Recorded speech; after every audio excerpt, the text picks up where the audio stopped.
Fala, nação, tudo bem? Cara, um ano depois daquele fatídico jogo Corinthians 2 Inter 2, eu parei de fazer vídeo para o canal. Vocês vão lembrar daquele jogo, Neoquímica Arena, Corinthians 2-1, aos 48 do segundo tempo o Inter empata 2-2, o Corinthians naquela tanga miserável para sair da zona de rebaixamento, ou estava flertando com a zona de rebaixamento, eu não vou nem me lembrar. E eu fiquei tão puto, cara, mas tão puto com aquele jogo, que eu resolvi parar. Curioso é que depois daquilo o Corinthians emendou 10 vitórias seguidas, né? Mas aí eu falei assim, que se dane, já é final de ano, não vou fazer mais nada. E começou o ano, eu também não animei com o time e resolvi tirar praticamente um ano sabático, né, 2025. E voltei para falar desse resumo desse brasileiro e o que o Corinthians melhorou. E na verdade não melhorou foi porra nenhuma. Na verdade continua mais no mesmo. E o pior do que o ano passado, né? Porque eu acho que o ano passado nós terminamos com 55, 56 pontos. Esse ano, se muito, vai terminar com 48. Vamos falar sobre isso daí. Gente, é um prazer inenarrável voltar a gravar, falar com vocês. Eu nem sei se vocês vão lembrar de mim, se eu ainda tenho algum seguidor aí que lembre do ano passado aí. Toco o canal agora com 3 anos de canal, mas vamos lá. Gente, tá difícil torcer pro Corinthians, tá complicado, o time não ajuda, faz algumas partidas boas, outras tantas ruins, péssimo. Mas então eu vim trazer aqui o resumo do brasileiro, tá? Ainda falta um jogo contra a Juventude e a gente não sabe o que esperar do Corinthians. A verdade é essa, a gente não sabe. Pode ganhar de 5, como pode perder de 1-0. A gente não tem parâmetro. O Corinthians não dá mais parâmetro para o seu torcedor. E foi uma das coisas que eu parei de gravar, foi isso. Exatamente essa inconstância, não tem estabilidade nenhuma. Mas o resumo é o seguinte, gente. Se eu pudesse colocar tudo num funil, né? Funil, todas as merdas que acontecem no Corinthians e saísse uma só, eu diria que o Corinthians, e não é nada assim novo para a torcida, que é a política do clube. Uma política que interfere no campo, tá? Interfere nos torcedores, interfere nos negócios do clube, né? Patrocínios, essas coisas, porque ninguém confia num clube que está sempre nas páginas policiais, enfim. Só que a reboque da política vem as dívidas, porque, obviamente, por tomadas de decisões de presidente passados, que nós chegamos a essa dívida estratosférica, girando em torno aí de 3 bi. Tá? Nós temos um elenco de 25 milhões de reais por mês. Um elenco que, se não era para ser campeão, pelo menos era para estar ali entre os cinco primeiro, aí classificado para uma Libertadores e tentar aos poucos melhorar o elenco. Mas o que acontece? Como as dívidas são estratosféricas, eu duvido que o Corinthians vai fazer alguma coisa assim, de extraordinário para 2026. O máximo que eu posso aventar aí é o time dispensar alguns jogadores e trazer outros, dois ou três, bem mediano, bem meia-boca, para compor o elenco para 2026. E haja o que hajar, é isso que nós vamos ter. Tá? Falar de coisa boa do Corinthians esse ano é difícil, mas eu vou tentar achar alguma coisa legal aí para dizer. É, é verdade também que eu acho que o clube, o time, tem um elenco bom, tá? Tem um elenco bom. Zaga, os zagueiros, se não são excelentes, são zagueiros ok, tá? O meio de campo também, o ataque lá com o Yuri, lá com o Memphis, tal.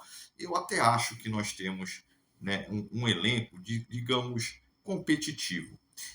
Por outro lado, eu lembro muito bem, quando caiu o Grêmio, há uns 3 anos atrás, o time praticamente tinha umas 6, 7 estrelas do futebol e caíram. Tá? A mesma coisa o Internacional, que provavelmente vai cair, eles também não têm um elenco ruim. O que me leva a crer que um time, quando cai, que tem lá pelo menos aí uns 3, 4 bons nomes no clube, no time, e também o restante do elenco seja de moderado para bom, o que me faz crer é o seguinte: é cabeça. É cabeça, o time não é bem treinado, ou o psicológico do jogador já está todo arrasado, não tem. poder de reação, tá? Principalmente se vocês forem ver aí o Internacional, a gente tá tomando pau até da sombra, tá? Então, assim, é complicado falar de elenco, mesmo ainda com bons jogadores, se não tiver um bom psicológico e um bom treinador, tá? O Dorival, eu acho que não sei, cara, não sei. Tá faltando a Copa do Brasil aí. Eu não sei se o Dorival consegue fazer esse time ser campeão.